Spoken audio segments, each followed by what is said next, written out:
The photograph showed sand, a thin layer of fresh sand on the basalt floor. For the 9 people in the room, the sarcophagus had been utterly sterile and empty. Ahmed Karim studied the developed print that morning under his kitchen lamp and could not look away. He'd taken the shot himself, a routine photo for the file, in front of everyone, under the beam of a torch. He remembered the bare basalt. All 9 of them did. But the film had captured something else. 2 barefoot prints stood in the sand, side by side, facing forward, the way a person stands when placed against a wall and told not to move. The tracks led toward the center and stopped. There were no tracks leading back. At the edge of the left print, where the toes had touched the sand for the last time, lay a small object, dark, oblong, roughly the size of a human finger. A phalanx bone. Human. Not darkened by age, not crumbled by decay. Clean, as though it had been left an hour ago. Karim turned the photograph face down on the table and sat motionless for several minutes. The film had seen what the human eye had not. And in that moment, in April of 1967, in his flat in the Zaytun district, he was the only person on earth who understood what those prints meant. Not who had left them, not when, but what they meant. They meant that whoever had entered that stone had entered willingly and had not come out. 6 months before that morning, Ahmed Karim had been an ordinary night watchman, a former non-commissioned officer, meticulous, quiet, the kind of man who recorded his water meter down to the liter and never once arrived late for a shift. He had come to the Cairo Museum in '62 after his military service, and in 4 years had never given anyone cause for complaint. His superiors valued him for one thing. He asked no questions, filed no grievances, and never requested a promotion. His nightly route passed through 12 halls, and until October of '66, the hall of the 18th Dynasty was no different from the rest. Stone, glass, silence, the smell of old dust, and the faint drone of air conditioners that worked only when they felt like it. On the night of October 12th to 13th, 1966, at 3:17 in the morning, Karim felt something for which he had no name. Not a sound. Sound implies a source and a direction. This was pressure, rising not from the outside, but from within, as if someone had cupped his skull in warm palms and slowly squeezed. The sensation lasted only seconds, but it was so sharp and so physical that he stopped mid-round and pressed his fingers to his temples. The air conditioner hummed evenly. The emergency lights held steady. Everything was as it always had been, except for the one thing that had never been there before. Karim made an entry in the logbook. Unidentified noise, Hall of the 18th Dynasty, 3:17, approximately 30 seconds. He trusted facts, so the following night he came with a watch in hand. The hum returned at the exact same minute, 33 seconds. The source, if pressure like that could have a source at all, was in the corner of the hall. A sarcophagus stood there, basalt, unadorned, bearing no inscription, no attribution to any period. It had entered the museum from a private collection in 58, catalogued as an object of undetermined origin, a designation that in Egyptology meant one of two things, either stolen or so strange that no one had been willing to put their name beneath it. 400 kilograms of black polished stone standing in its corner as still as stone should stand, but something inside it was not still. On the third night, Karim brought Hassan, a young restorer whom he valued for a single quality, the ability to keep his mouth shut. They sat in the dark without switching on the emergency lights. At 3:17, Hassan clamped his palms over his ears and turned sharply away from the sarcophagus. His face went white. Karim did not turn away. He stared at the stone and counted silently.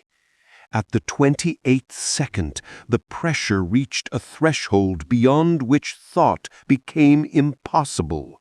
Only the sensation of a presence, vast and ancient, crammed into a volume that could not contain it, like a voice trapped inside a throat.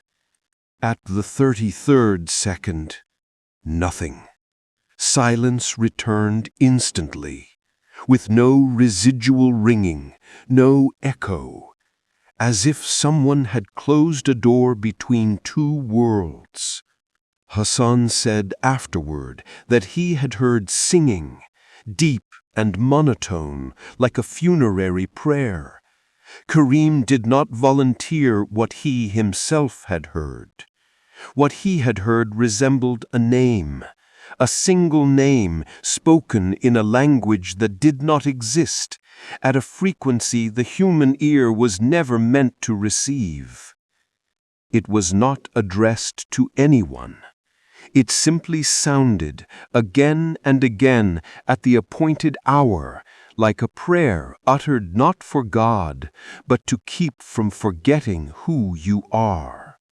The next morning he filed a report with the museum director. The director, a heavy man past 60, with drooping lids and a habit of solving problems by not solving them, read the report twice without once changing expression.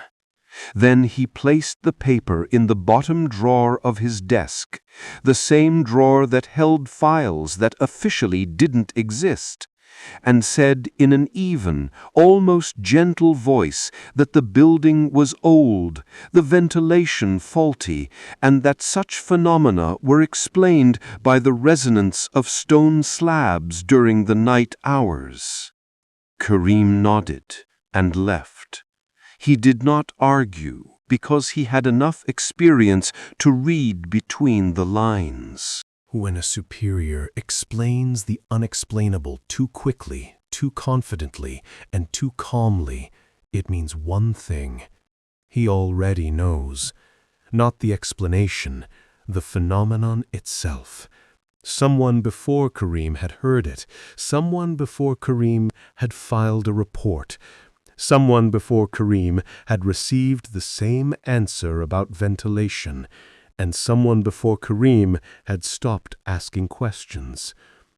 That same night, he returned to the hall alone, without his logbook, without his watch. He stood 2 paces from the sarcophagus, facing the basalt wall, and waited. He did not know what he was waiting for. He knew only that if this phenomenon kept to a schedule, the only way to understand it was to be there when it happened. At 3:17, just before the pressure clenched him from within once more, he noticed something he had not seen before.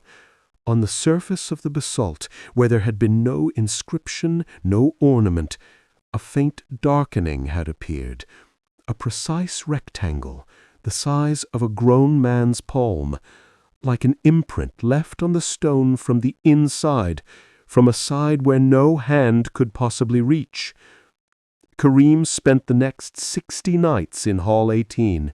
He arrived 10 minutes before the appointed time and stayed after.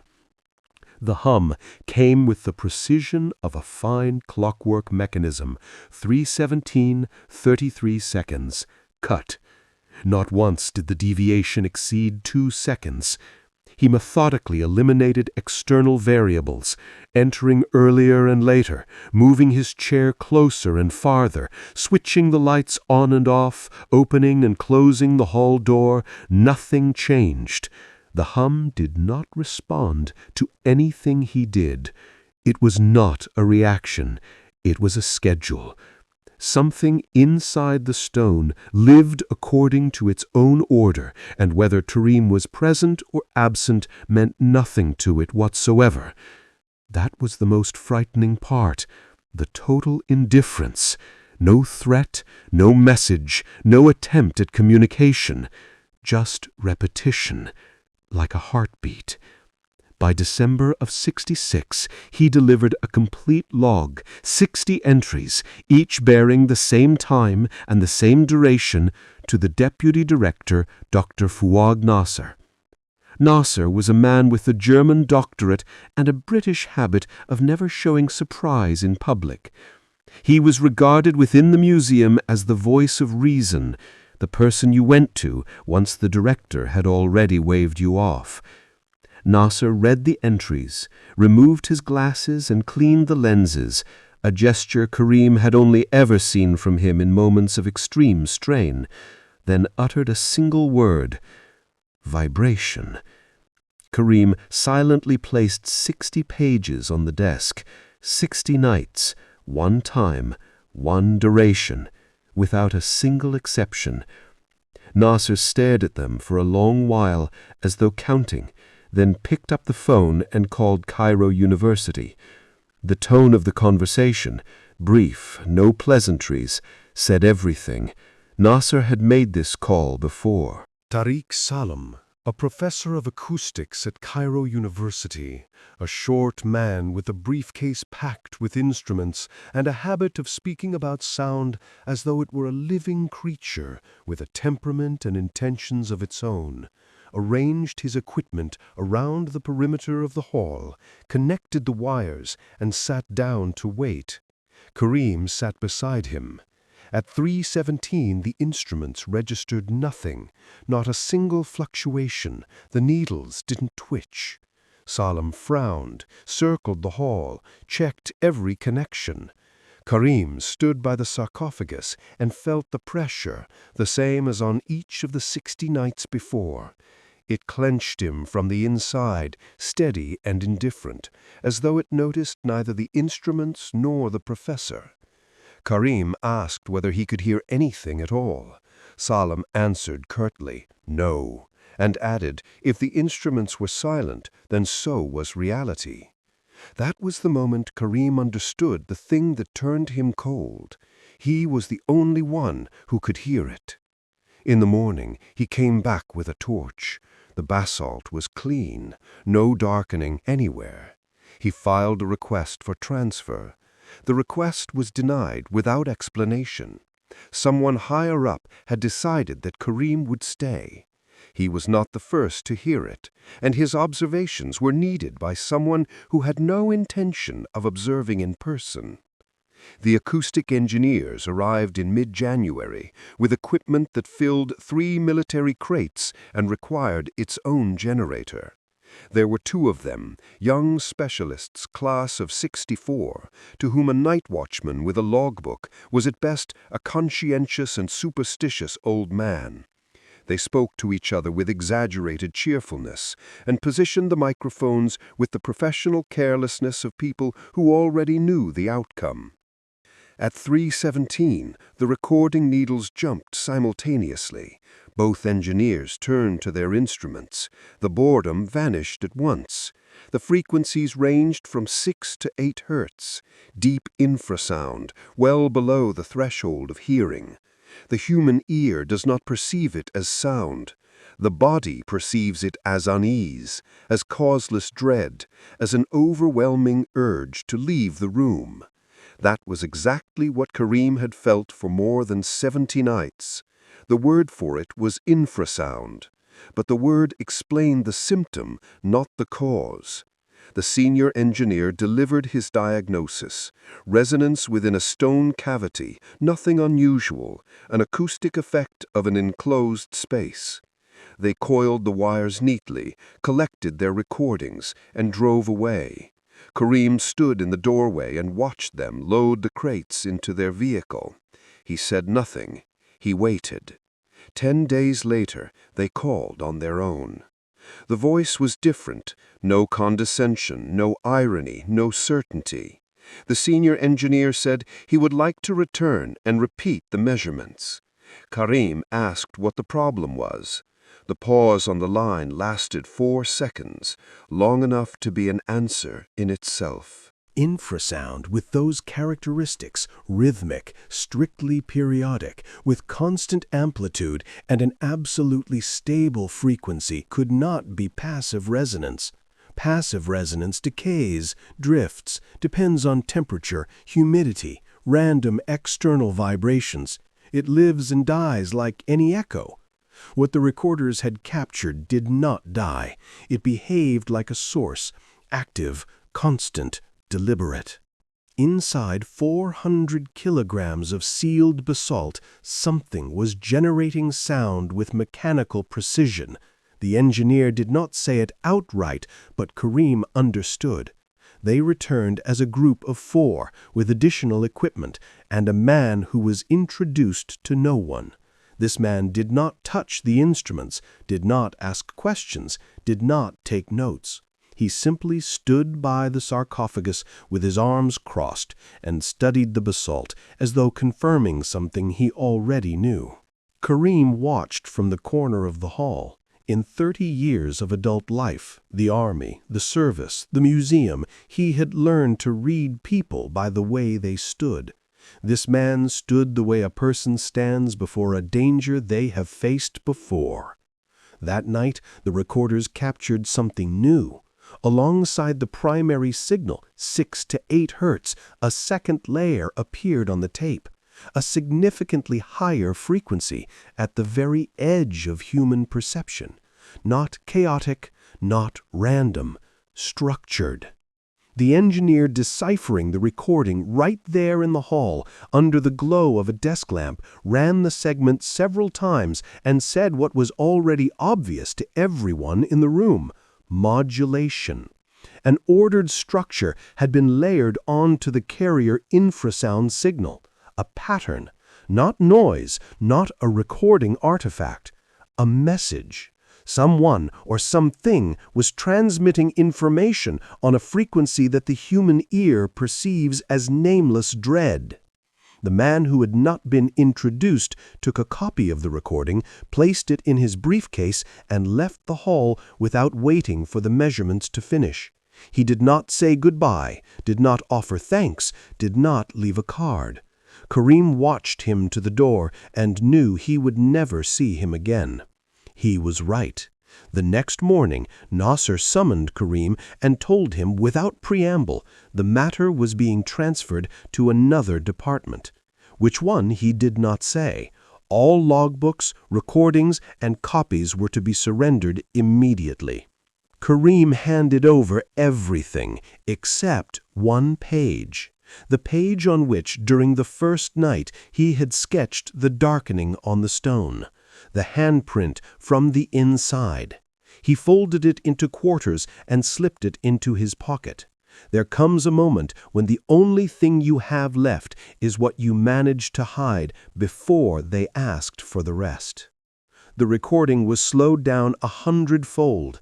The infrasonic noise ceased to be noise. Inside it lay a sequence, not random oscillations, not white noise, but a structure repeating in every measurement with absolute precision. A specialist in ancient languages was brought in through a chain of intermediaries, each of whom knew only the link before and the link after. His name did not appear in any official document. A small, bald man in glasses who looked like a school teacher. He listened to the recording twice, removed his glasses, and asked for a glass of water. Then he listened again. Middle Egyptian dialect, he said. Classical period, 18th Dynasty, 1500 years before the Common Era. A single phrase repeated 3 times. The phrase was a name. 7 sounds. The linguist cross-referenced his transcription against every known king list, the Turin royal canon, the Abydos list, the Karnak list, the Saqqara tablet. He checked the rosters of nomarchs, high priests, military commanders, tomb guardians. He requested access to the unpublished catalogues of the Berlin Museum and the Louvre, the ones held in restricted archives. The answer came back within a week. No match. The 7-sound name did not belong to any individual mentioned in 3,500 years of Egypt's documented history. The linguist stared for a long time at the sheet he had filled in his own cramped handwriting. Then he removed his glasses, set them on the table, and said the thing that changed everything. This name does not exist. No ruler, priest, or official of the 18th dynasty known to scholarship had ever carried it. In all likelihood, no such person had ever lived. No one answered him, because everyone in the room was thinking the same thing. If the name appears in no list, then who is speaking it from within a sealed stone? And why speak a name that belongs to no one? Karim learned the details from Hassan, who had been officially removed from Hall 18, but who still appeared in the right corridors at the right times, a quality indispensable in any bureaucratic system. Hassan relayed the facts sparingly, without emotion, like a man who had already made his peace with what he had heard. Karim listened in silence. Then he took from his pocket the sheet folded into quarters, the one bearing the sketch of the palm. He laid it on the table. Beside it he placed the transcription. 7 sounds.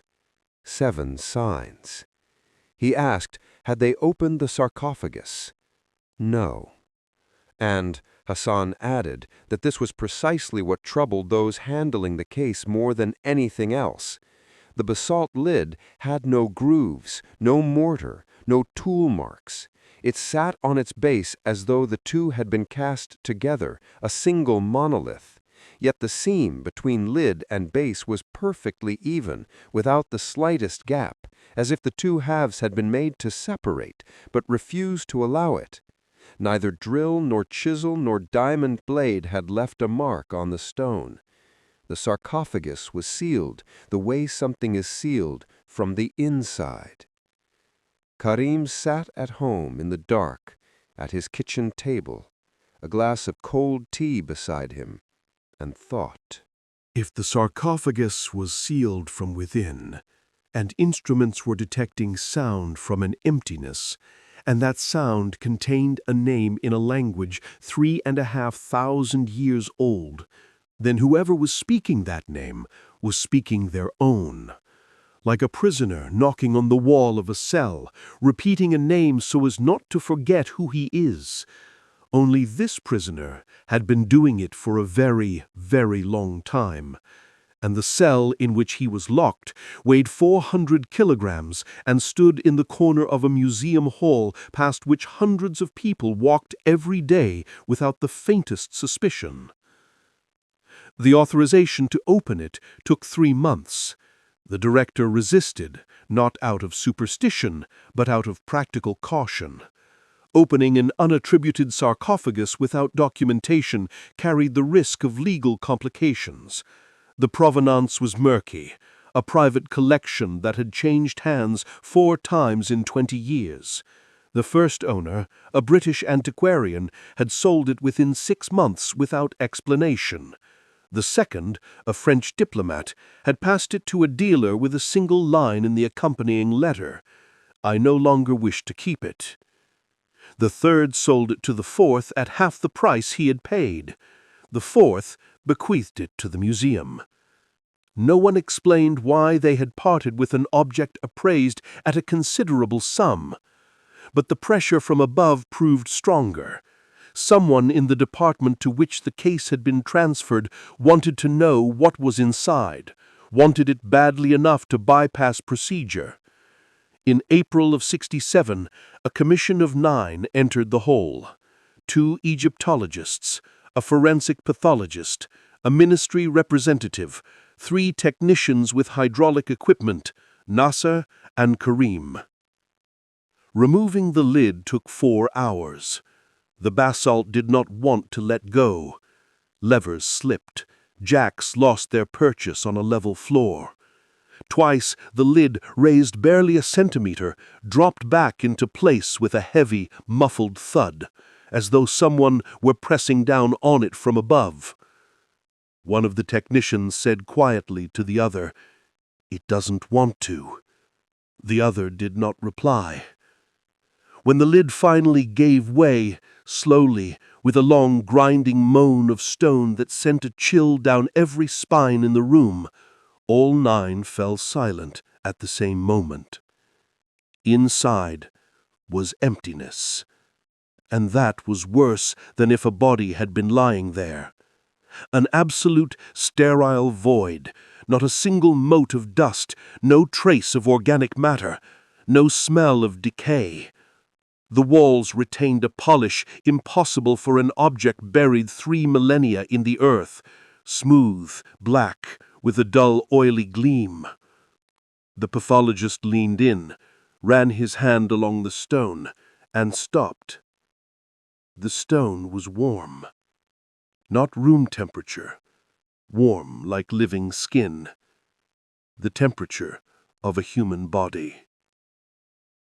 Karim looked at his watch. 2:40 in the morning. 37 minutes until 3:17. He glanced around the room and understood that no one was going to leave. They stood around the open sarcophagus like people who had all realized at the same instant that they had gone further than they should have. But the way back was closed. The ministry representative spoke quietly with the Egyptologists near the far wall. From the movement of his hands, Karim could tell what the conversation was about. Wording. Before the night was even over, someone was already thinking about paperwork. When a bureaucrat starts thinking about documents before substance, it means the substance has already frightened him. At 2:58, the pathologist stepped away from the sarcophagus without a word and sat down against the opposite wall. He simply sat, placed his hands on his knees, and stopped looking in the direction of the stone. The whiteness of his knuckles betrayed what his face concealed. 19 minutes later, it became clear. His body had sensed what was coming before his mind had. At 3:17, the infrasound came. But with the lid removed, it was different. Not stronger, not longer, fuller. Before, it had sounded through a wall, through 400 kilograms of basalt, muffled and distant, like a voice from beneath water. Now it was in the room with them. No barrier, no filter, naked sound rising from an empty stone vessel in which there was nothing that could have produced it. 2 men left the hole immediately without a word. One of the Egyptologists pressed his palms to his temples and dropped into a crouch. Karim did not move. He stood at the very edge and looked down into the black, warm, perfectly empty depth. At the 33rd second, he saw something on the inner wall that had not been there a minute before. A thin line of darkening, horizontal, even at the height of a human shoulder, like the trace of a hand sliding slowly across the stone from the inside. The hum broke off. The mark remained. The pathologist from the far end of the hall said quietly to no one in particular, "It's aware we've opened it." No one argued, because no one could think of a better explanation. The commission stayed one more night. At 3:17, the hum did not come. The silence was so dense that the breathing of each of the remaining 7 could be heard. All of them watched the open sarcophagus, and no one spoke, not because they feared breaking the silence, but because words at that moment were physically impossible, the way speech becomes impossible when the body grasps a danger before the mind does. The hum did not come that night, nor the next, nor ever again. As though whatever had been speaking its own name for 3,000 years had fallen silent, having received an answer, or having understood that no answer would come. The commission drafted its report: acoustic anomaly of a resonant nature, presumably caused by atmospheric conditions. The sarcophagus was sealed, returned to its place. The case was closed. The wording was exactly what had been discussed by the far wall at 2 in the morning. Karim continued his shifts until he retired in 73. He never heard anything again. Hall 18 became an ordinary hall. The stone became ordinary stone. But he never told anyone what he discovered the morning after the opening. On the night the lid was finally removed, he had done what procedure required, taken the service camera and made a routine photograph of the empty floor, from above, under the beam of a torch. For all 9 people in the room, the sarcophagus had been utterly sterile and empty. Their eyes had seen emptiness. Their hands had touched warm stone. But when Karim developed the film that morning in the darkroom, on the wet print there emerged what the human eye had failed to register: sand, footprints, bone. Everything he would see afterward, every time he closed his eyes. But there was one more detail he could not explain. Not then, not later, not in all the remaining 22 years of his life. In the photograph, the sand around the prints had been smoothed, carefully, by hand, the way one smooths a bed before lying down. Karim stared at it for a long time. Then he turned the print over and wrote on the back, April 67. He entered it in no report. He took the photograph with him. Ahmed Karim died in February of 1989 from cardiac arrest in his flat in the Zaytun district. He was 63 years old. Among the belongings his daughter sorted after the funeral was a thick, unsigned envelope, sealed and bound with twine. Inside, a sheet folded into quarters bearing a sketch of a darkening on stone, a scrap of paper with 7 sounds transcribed from an unknown name, and a photograph. The daughter, not knowing what to make of the contents, brought the envelope to the museum, the only institution connected to her father's life. A young clerk in the documentation department accepted the envelope, logged it in the register, and filed it in the archive without a detailed inventory. 3 weeks later, while sorting through an adjacent folder, he came upon the envelope again. This time he examined the photograph closely. The shot had been taken from above, under the beam of a torch. Sand on the floor of a sarcophagus, clearly visible. 2 barefoot prints, clearly visible. At the edge of the left print, where the toes had touched the sand for the last time, a dark, oblong object. A fragment of bone. A human phalanx, judging by the shape. Not crumbled, not darkened by age. Clean as though it had been left only recently. He turned the print over. On the back, in Karim's hand, was written, April 67, 22 years ago. The young clerk sat at his desk for a long time without moving, staring at the photograph. Then he stood, walked down the corridor to the hall of the 18th Dynasty, and stopped in the doorway. The sarcophagus stood in its corner, basalt, unadorned, bearing no inscription, the lid in place. It was midday, the hall bright and quiet, and nothing suggested that anything unusual had ever happened here. He stood there for a few seconds and returned to the archive. He placed the envelope in his desk drawer and locked it. That night he dreamed for the first time, a dream without images, only sound, low and steady, like a name spoken by someone in an empty room who expects no answer, but who speaks it again and again, patiently, insistently, without tiring, knowing that sooner or later someone will hear. He woke at 4 in the morning and lay staring into the darkness for a long time. One thing he knew for certain: the sound he had heard in his dream had lasted exactly 33 seconds.